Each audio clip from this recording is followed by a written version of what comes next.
And a bizarre story of rape, deception, and the website Craigslist. Good evening. Thanks for joining us. I'm Libby Weaver. And I'm Ron Zapolo. A man is accused of raping a woman because he says he responded to her request in a Craigslist ad. But that wasn't the case. Investigators say the woman's ex-boyfriend posted the ad for someone to attack and rape her. Fox 31's John Romero is live tonight with the shocking story. John? Libby, this is an innocent woman tied up, bound, gagged, with a knife to her throat and brutally assaulted in her own home. And when police in Wyoming sorted everything out, they realized the attacker was not the guy really behind it. It was, they say, the woman's ex-boyfriend who bizarrely set the whole thing in motion on Craigslist. Even in the internet's red light district, Craigslist has turned into a nightmare.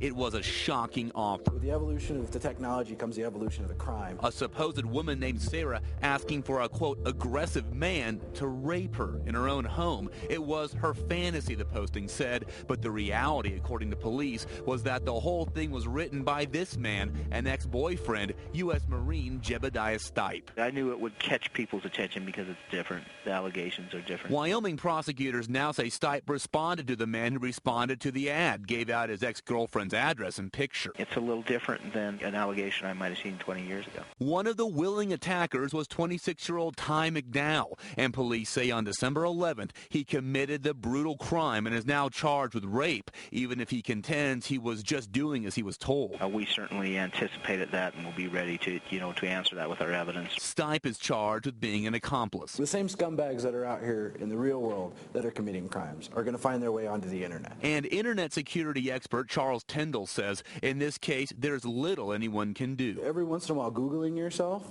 will give you a good feeling for your internet presence, your internet life. And if you do run across something that's fraudulent, you can quickly report it. Advice that comes too late for one innocent woman thrust into the net's darkest corner through no fault of her own.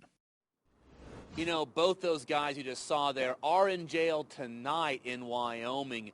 Right now, apparently the guy who is the ringleader, at least the alleged ringleader, is facing a lesser charge than the guy who is the alleged rapist. But again, all that will have to come out in trial. And throughout a lot of different lawsuits, it's been proven, at least in many courts, that Craigslist is not responsible for even the most bizarre activity that goes on its website. Guys. Very scary. All right, John, thanks. Several Colorado Springs